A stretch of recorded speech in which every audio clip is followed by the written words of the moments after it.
성경 말씀 봅시다. 사무엘상 13장 1절부터 14절까지만 봅시다. 1절 제가 먼저 읽을게요.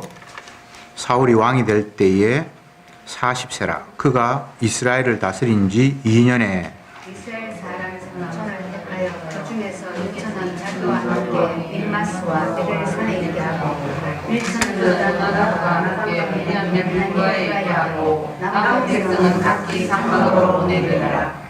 요나단이 게바에 있는 블레셋 사람의 수비대를 치매 블레셋 사람이 이를 들은지라 사울이 온 땅에 나팔을 불어 이르되 히브리 사람들은 들으라 하니 이스라엘이 블레셋 사람의 가증이 이름이 되었다고 보고 밀가로 사울을 쫓아낸다. 블레셋 사람이 이스라엘과 싸우려 하여 모였는데 병거가 3만이요 마병이 6천이요 백성은 해변에 모래같이 많더라. 그들이 올라와서 베다윈 동편 막마스에 진침해 이스라엘 사람들이 미국 강을 보고 철각하여 굴과 숲과 바위꾼과 은혜란 곳과 은혜의 지붕이며 어떤 히브리 사람들은 요단을 건너 갓과 길라 땅으로 가되 사울은 아직 길갈에 있고 그를 쫓은 모든 백성은 떨더라. 사무엘이 길갈을 보지 아니하며 백성이 사울에게서 흩어지는지라. 사울이 가로되 번제와 화목 제물을 이리 가져오라 하여 번제를 드렸더니 번제 드리기를 피하자 사무엘이 오지라. 사울이 나가 맞으며 고난하네. 사무엘이 가로되 왕의 행한 것이 무엇이뇨? 사울이 가로되 백성은 나에게서 흩어지고 당신은 정한 날 안에 오지 아니하고 블레셋 사람은 믹마스에 모였음을 내가 보았으므로 이에 내가 이르기를 블레셋 사람은 나를 주어 길갈로 내려오기를 내가 이거를 그들을 주지 못하고 그들이 번제를 드렸나이다. 사무엘이 사울에게 이르되 왕이 망령 때 행하였도다. 왕의 하나님 여호와께서 왕에게 명하신 명령을 지키지 아니하였도다. 그리하였다면 여호와께서 이스라엘 위에 왕의 나라를 영영히 세우셨을 것이오늘 지금 왕의 나라가 다니지 못할 것이다.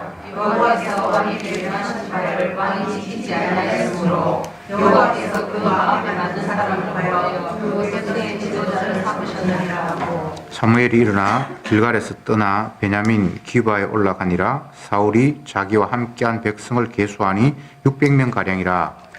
사울과 그 아들 요나단과 그들과 함께한 백성은 베냐민 기바에 있고 블레셋 사람은 밀마스에 진쳤더니 19절부터 읽겠습니다. 때에 이스라엘 온 땅에 철공이 없어졌으니 이는 블레셋 사람이 말하기를 히브리 사람이 칼이나 창을 만들까 두렵다 하였음이라. 온 이스라엘 사람이 각기 보습이나 삽이나 도끼나 괴기를 버리려면 블레셋 사람에게 들어가셨는데 곧 그들이 괜히나 삽이나 쇠스랑이나 도끼나 쇠채치기 무딜 때에 그리하였으므로 싸운 날에 사울과 요나단과 함께한 백성의 손에는 칼이나 창이 없고 오직 사울과 그 아들 요나단에게만 있으니라. 블레셋 사람의 부대가 나와서 믹마스 어귀에 이르렀더라. 아멘.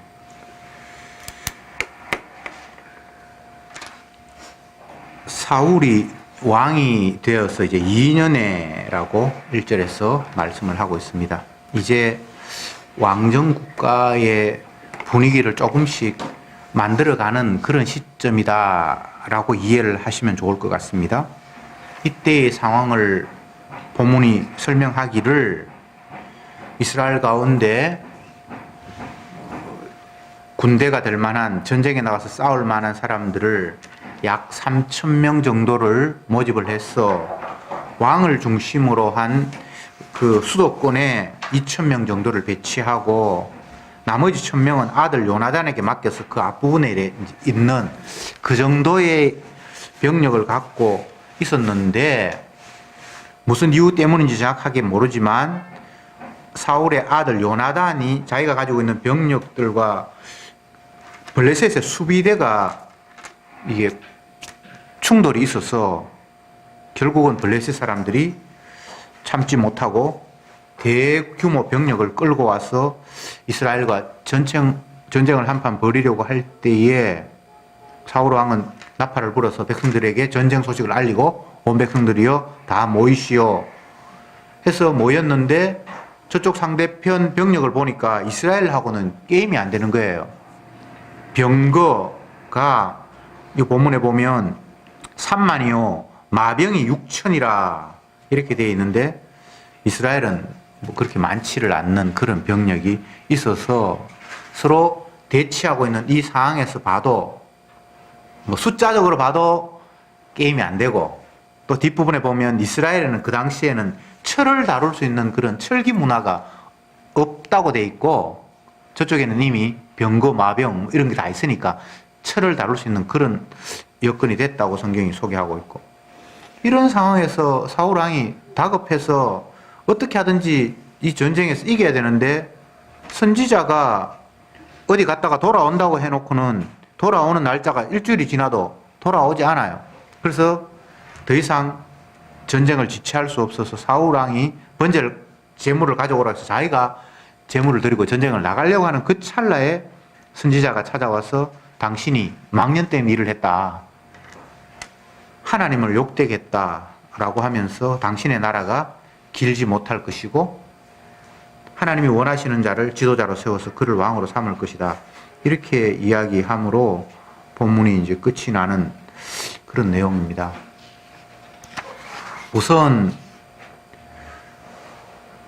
사울 왕의 행태를 먼저 한번 생각해 봅시다.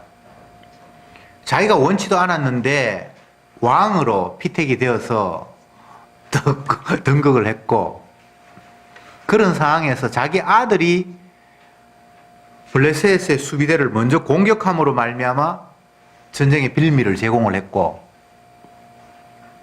전쟁이 일어났으니까 백성들은 당연히 왕을 통해서 일사불란하게 전투를 해서 승리하기를 기대하고 있는 상황이고 그러니까 본인은 나팔을 불어서 전쟁이 났다는 사실을 알리고 온 백성들을 모았고 모아봐도 적수와는 게임이 안 되는 상황이었고 이스라엘 백성들은 늘 종교적으로 큰 일이 있으면 하나님 앞에 제사를 먼저 드리고 난 이후에 어떤 일을 하는 그 습관적인 것이 있는데 그 제사를 집행해야 할 선지자 사무엘은 어디 갔는지 오지도 않고 그런 급박한 상황 속에서 백성들은 무서워서 뭐 굴에 숨기도 하고 도망가기도 하고 벌벌 떨면서 몇 명 남아있기도 하고 이렇게 계속 버티다가는 전쟁이고 뭐고 모든 게 끝날 것 같아서 도저히 안 돼서 왕이 번제물을 가져오라 해서 자기가 번제를 드렸고 그런데 그 상황에 공교롭게도 끝나고 번제를 드리고 나니까 사무엘이 도착해서 왜 이런 일을 벌였냐라고 화를 내고 있고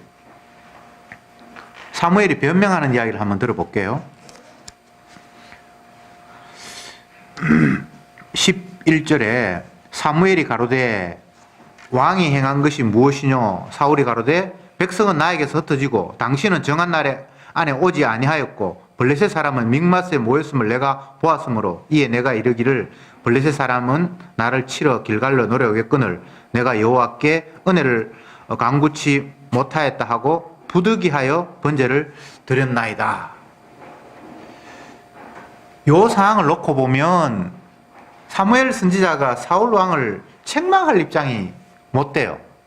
왜냐하면 자기가 정한 기한에 왔으면 왕이 번제를 드리지 않았을 거 아니에요. 자기가 약속을 못 지켰잖아요. 그래 놓고는 내가 이렇게 해서 늦게 와서 미안합니다라든지 이런 변명의 말은 한마디도 없고 왕에게 질책하는 일을 하면서 당신이 망령된 일을 했다. 제사장이 아니면 제사를 드릴 수 없는데 왕이라고 해서 건방지게 하나님 앞에 제사를 드렸다라고 꾸중을 하면서 이 나라는 이제 길지 못할 것이고 하나님이 원하는 지도자를 세워서 다시 이 나라를 다스리게 할 것이다. 너 이제 왕으로서 끝났어. 이 말입니다. 성경을 보면 인간적인 관점에서는 말이 안 되고 억지를 쓰는 것 같은 게 너무 많아요. 누가 봐도 이 상황에서는 여러분이 재판장이라고 하면 선지자가 잘못된 거잖아요. 그런데 왕을 잘못했다고 우정을 하고 있고 그것 때문에 왕은 그 자리에서 이제 얼마 있지 못해서 추방될 것을 선지자가 이야기를 했단 말이죠. 자, 이제 다시 이 상황을 원점으로 돌려서 한번 생각해 봅시다. 이스라엘 백성들이 왕을 구했어요. 이건 하나님의 뜻도 아니고 선자의 뜻도 아니고 백성들이 자기가 원해서 우리도 다른 나라처럼 왕이 필요합니다 라고 요청을 해서 선자는 떨떠름했는데 하나님께서 그래 그들이 원하는 거 한번 세워줘 봐라. 그렇게 해서 왕이 세워졌습니다. 백성들이 왕을 구하는 그 마음 속에는 어떤 의식이 깔려 있나요? 우리나라도 다른 나라처럼 국방력을 튼튼히 하고 뚜렷한 지도자를 세워서 일사불란하게 나라로서의 어떤 그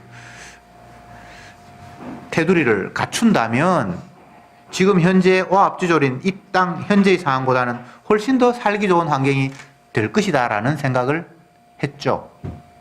그래서 왕을 구한 거예요.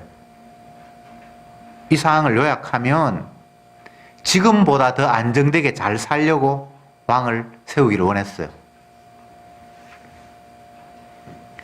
그게 백성들이 왕을 세운 마음이었고 또 백성들에 의해서 왕이 된 사울의 마음은 어떤가? 사울도 백성들의 생각과 전혀 다르지 않아요. 내가 왕이 되었으니까 백성들이 원하는 그 마음에 부응해야만 된다는 생각을 그는 가졌죠.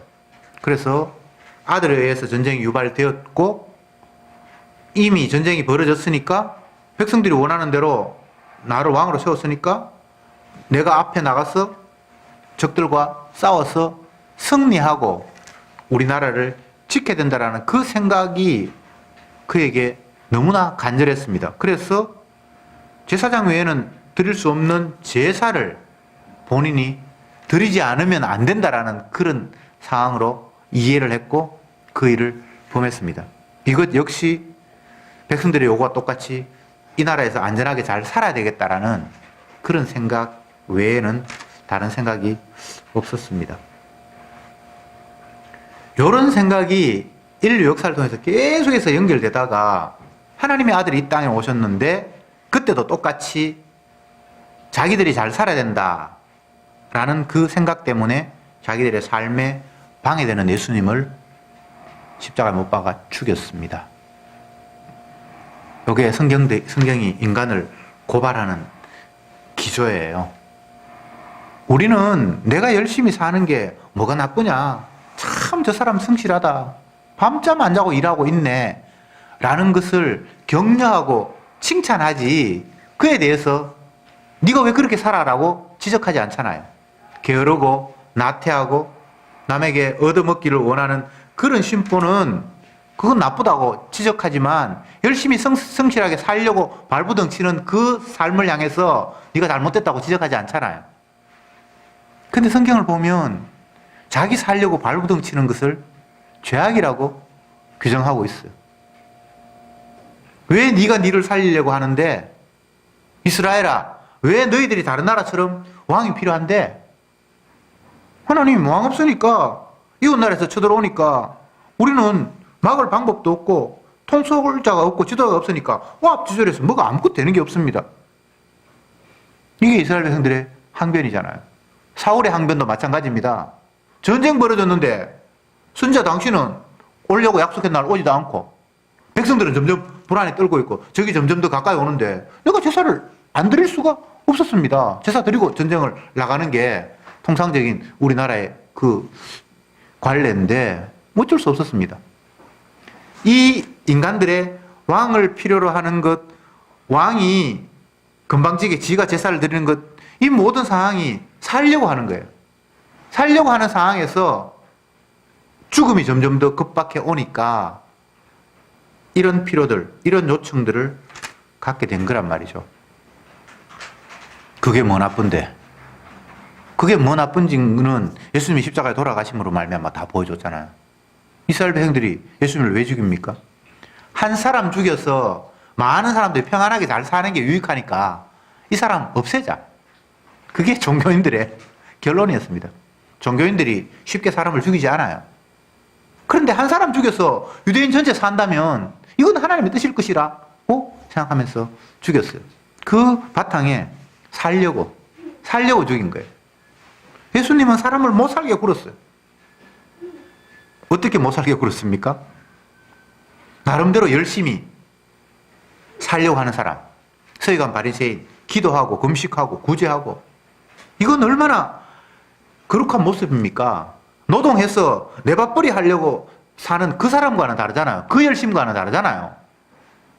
1회에 2번 금식하고 11조하고 구제하고 하나님 앞에 복받고 바르게 살려고 했잖아요.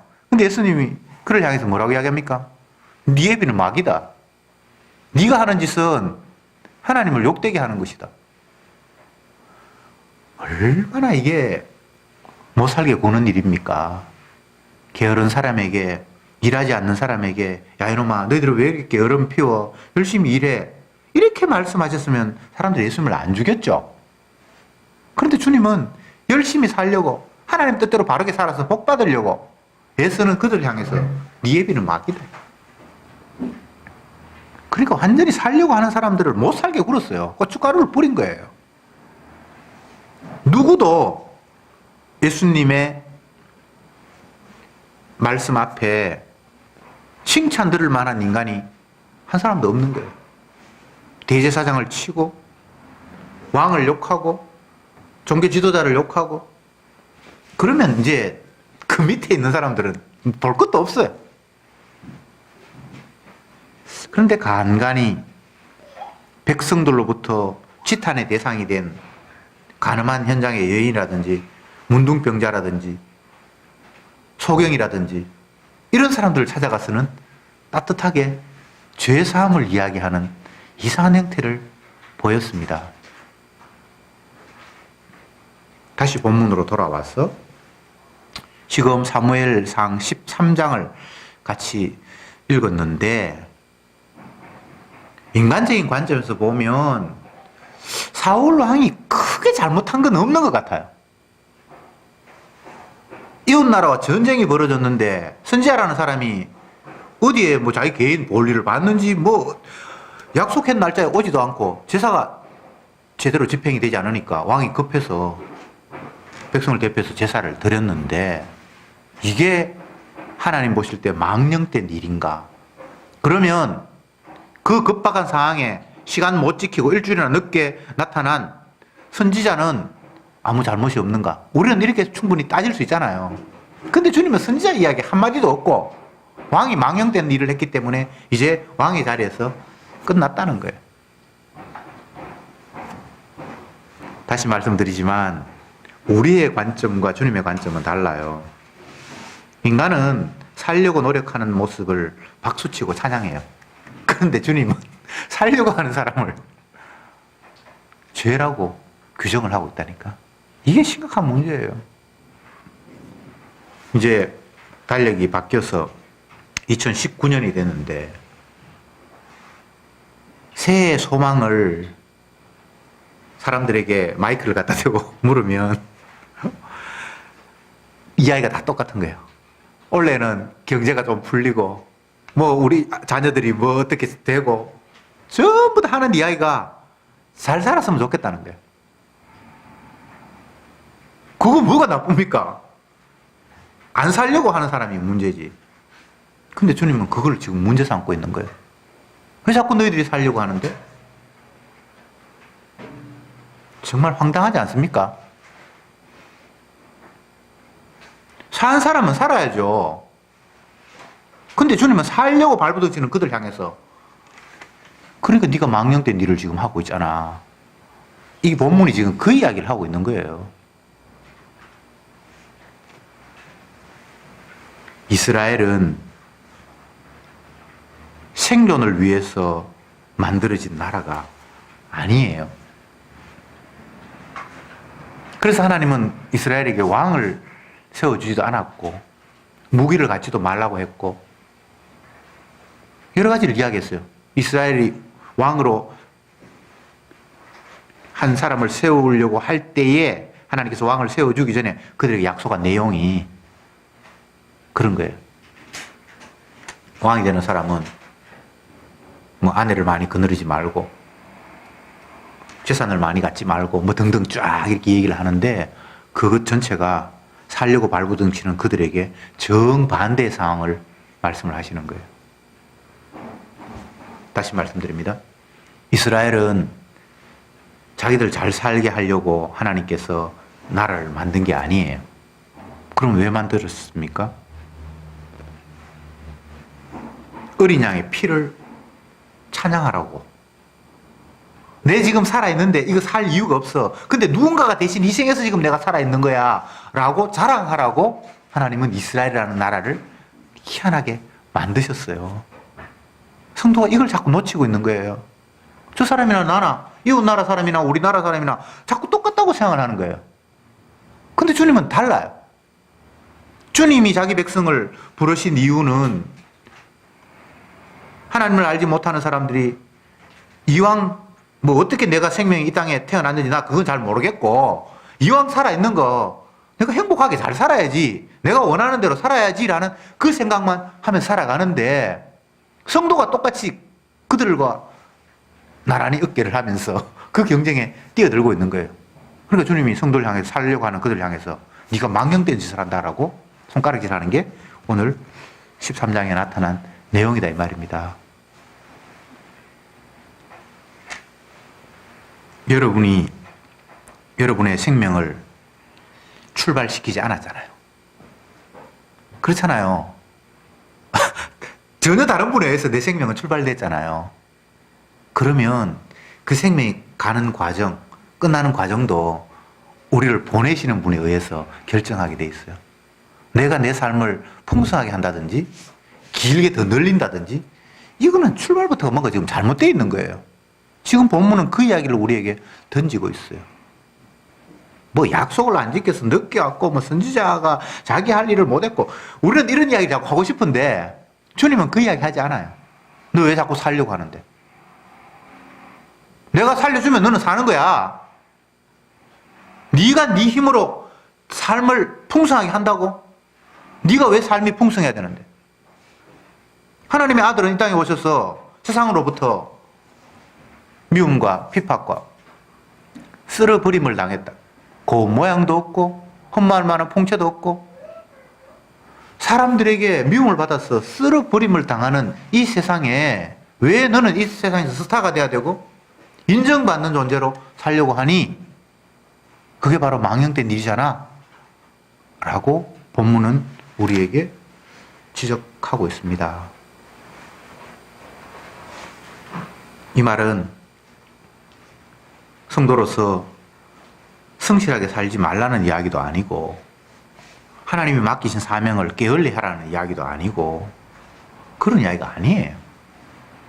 성도는 열심히 해요.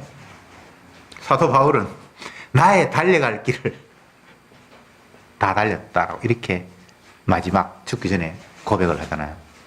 진짜 열심히 달린 거예요. 게으름을 피운 게 아니고. 그런데 그 부지런함이 자기를 살리기 위한 부지런함이 아니에요.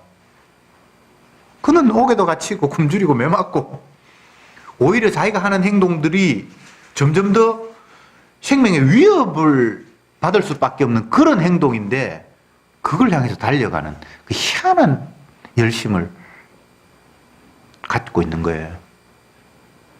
이 차이를 여러분이 성경을 통해서 날마다 확인해야 됩니다. 부지런하여 게으르지 말고 열심을 품고 주를 섬기라. 사도 바울은 그렇게 편지글에서 성도들을 격려하고 있어요. 그래서 부지런하게 열심히 살아라는 이야기가 아니고 그 주님이 왜 너를 불러주셨는지를 깨닫고 쉽게 이야기하면 나 살 이유도 없는데 그분이 대신 피 흘려서 내 생명 주셨어요 라는 그거 증거하려고 네가 발버둥 치며 살아야 된다는 거예요. 살려고 사는 게 아니고.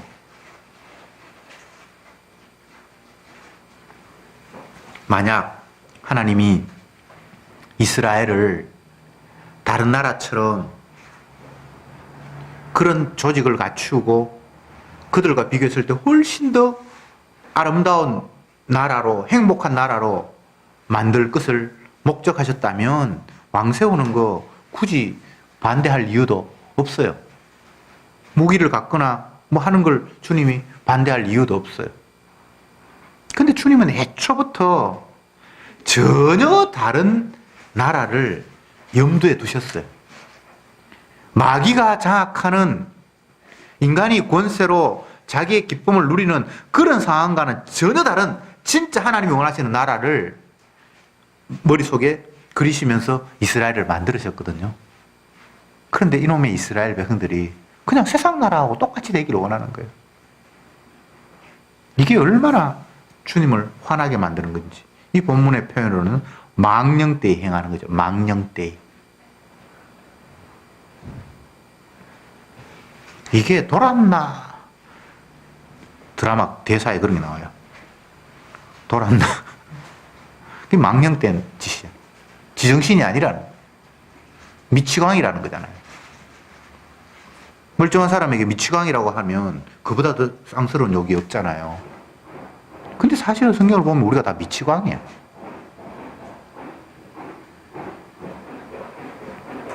산다는 것이 피조물에게 주어진 권한이 아니에요. 생명은 주관자가 따로 계세요. 우리가 우리의 생명을 어떻게 할 수 없어요. 네가 염려함으로 네 키를 한 자나 더 할 수 있느냐라는 그 예수님의 말씀 속에는 네 생명은 내가 쥐고 있어 라고 하신 말씀이잖아요. 의학이 발달해서 인간의 수명이 길어졌다라고 사람들이 말하는데 주님이 보시면 정말 화날 일이에요. 의학이 발달해서 생명이 긴 게 아니에요. 의학이 발달하기 전 창세기 시대에는요 500년도 살았고 900년도 살았어요. 여러분 그거 모릅니까? 그거 사기예요. 우리는 자꾸 내 손에 의해서 어떤 결과가 만들어지고 뭔가 과정이 펼쳐질 거라고 자꾸 생각을 하는 거예요. 지구가 인간들이 오염 물질을 자꾸 생기고 해서 온난화 현상이 일어나서 뭐 어떻게 된다고 그렇게 얘기를 하는데 그렇지 않아요. 그 모두가 주님께서 주관하고 계시는 거예요. 다시 이야기합니다. 의학이 발달해서 오래 사는 거 아닙니다. 옛날에 아브라함 시대에는 이비인후과 뭐 정형외과 그런 의사도 없었어요. 그런데 900년도 살고 700년도 살고 그래서 의학이 발달해서 오래 산다는 그런 말을 성도는 하면 안 돼요.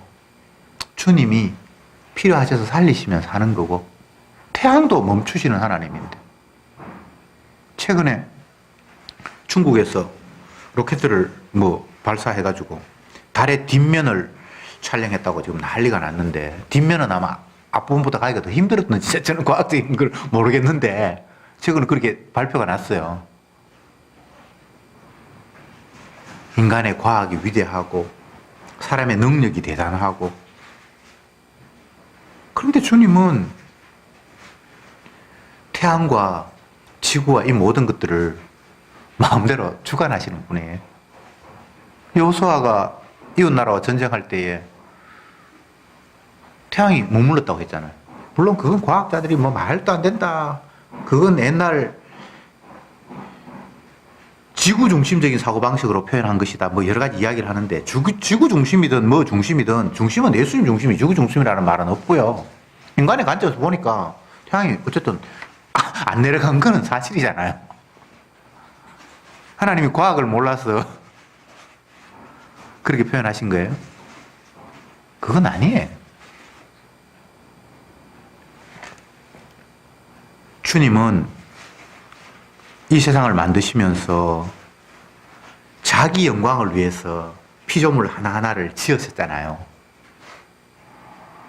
그런데 인간들이 선악과를 따먹고 난 이후에 자기가 마치 신인 것처럼 착각을 해서 자기가 원하는 삶을 살려고 발부둥치는 그런 이상한 형태가 우리들에게 만들어져 버렸어요.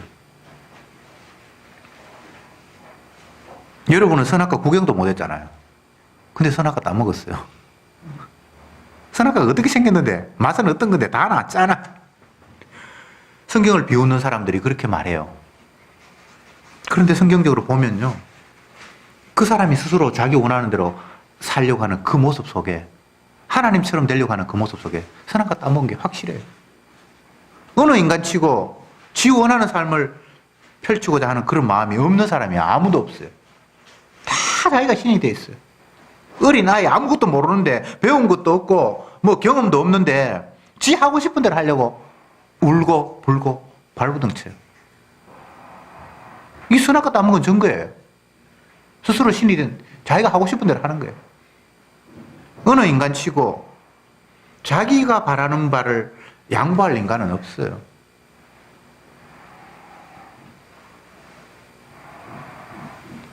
결혼을 앞둔 신부가 당신은 어떤 남편을 마음속으로 꿈꾸고 있냐라고 물으니까 하는 이야기가 오로지 나만 위해주고 쳐다보는 그런 사람이 남편이었으면 좋겠습니다. 그 사람만의 생각이 아니에요. 모든 인간이 다 내 주변에 있는 사람이 나를 위해주고 나를 뜻받쳐 줬으면 좋겠다라는 그런 마음이에요. 부모가 자녀에게 기대하는 것도 그거고요. 자녀도 부모에게 바라는 게 그거고요. 남편이 아내에게 기대하는 거, 아내가 남편이 기대하는 거 다 나를 신으로 내가 원하는 대로 좀 잘 받들어 줬으면 좋겠다라는 그 마음이 모두의 마음이에요. 여러분 안 그렇습니까? 나는 남편을 위해서 희생하기 위해서 나는 살 거야. 그거 거짓말이에요. 그런데 그걸 죄악인 줄 모르고 있어요, 우리는. 내가 열심히 사는 거, 살려고 하는 게 이게 하나님을 정말 화나게 만드는 얼토당토하는 짓이라는 걸 우리가 놓치고 있는 거예요. 우리는 사나 죽으나 주의 것인데, 살 이유도 없는 심판받아 마땅한 내가 주님의 대속의 피로 그 공로로 지금 살아있고 그의 용서하심으로 지금도 은혜와 혜택을 누리고 있고, 그리고 그렇기 때문에 내가 혜택을 누리고 있다는 것을 이걸 즐기는 것이 아니라 내가 왜 이렇게 지금 살아있는지 그 이유를 설명하는 것이 성도의 삶인데, 그런 거 설명할 마음이 별로 없고 점점 더 나은 삶을 또 바라고 또 원하는 거예요. 열심히 노동을 하면 좀 쉬었으면 좋겠다라는 마음이 있죠. 우리나라를 예로 들면 공휴일마다 쉰다는 것은 공무원이나 아주 특별한 직종에 해당되는 사람에게만 있는 일이었어요.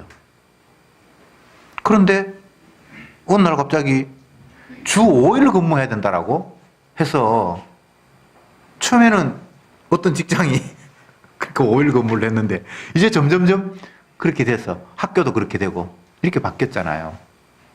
우리나라 정도가 되면 뭐 OECD에서 뭐 일 많이 하는 나라라 그러는데, 어떻게 비교했는지 뭐 비교를 하면 또 그럴 수 있지만 1년에 365일 가운데 공휴일이 며칠 된지 여러분 아세요? 엄청나게 많이 놀아요.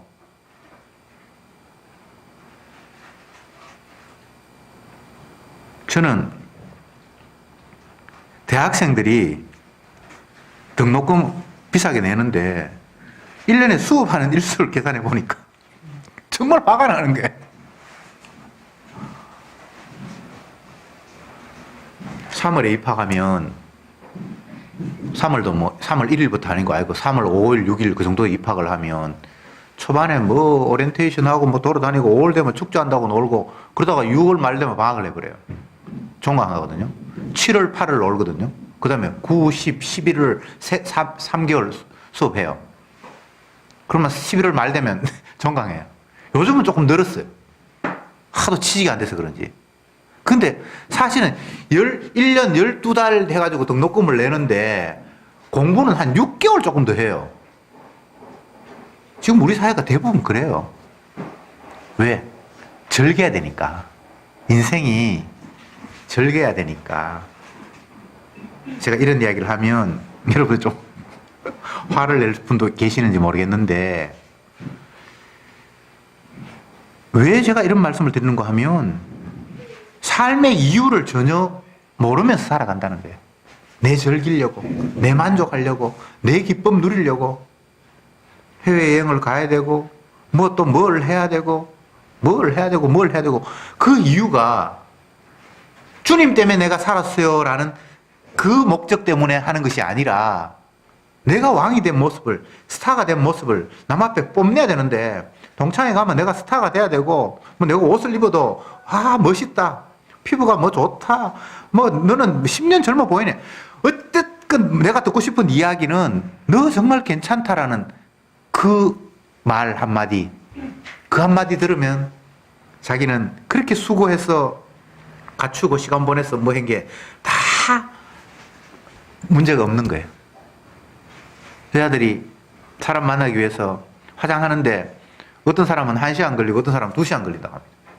미장원에 가고 뭐 하고 근데 그게 정말 남 앞에 너 멋있다라는 그 한마디 듣기 위해서, 그걸 인생 전체로 보면 너 정말 잘 살았네 그 한마디 듣기 위해서 한평생을 달려가는 거예요. 이게 도대체 성도의 모습입니까?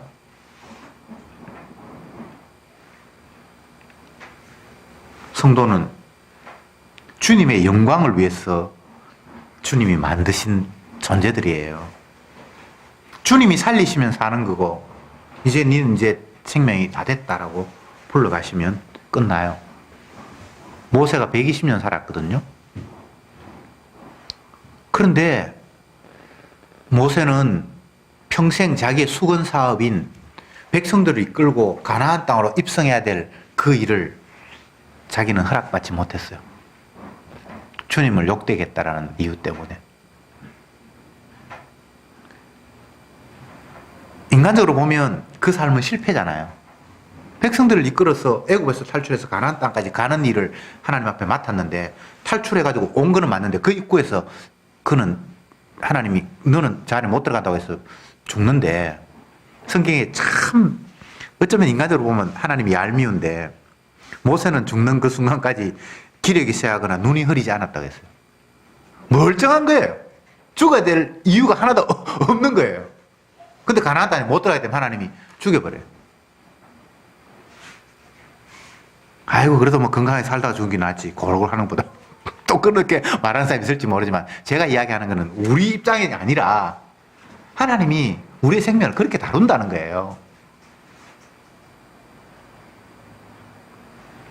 이제 결론으로 말씀드리겠습니다. 우리가 사는 것은 주님의 목적을 위해서 사는 거지, 나 자신의 이유는 없어요. 그래서 주님은 살려고 발부드시는 이스라엘 향해서 화를 내시는 거예요. 왕이 필요해? 왕은 저기 쳐들어왔어. 그러니까 뭐 제사고 뭐 하나님이고 뭐 없어요.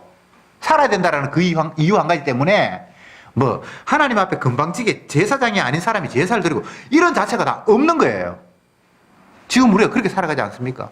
생존이라는 그 가장 중차대한 이유 앞에 하나님이고 율법이고 윤리고 뭐가 아무것도 없는 거예요. 지금 사무엘상 13장은 그 이야기를 우리에게 지적하고 있는 거예요. 그게 성도니? 그게 내가 너를 구원한 이유니? 그게 내가 너를 이 땅에 보낸 이유라고 너희들이 지금 생각하고 있니? 라고 묻고 있다고요. 내가 이 땅에 나를 보낸 것이 아니라면 지금의 내 삶도 내일의 내 삶도 나의 삶이 아닙니다. 나를 이 땅에 보내신 그분이 자기 목적을 위해서 우리를 이끌어 가신단 말이죠.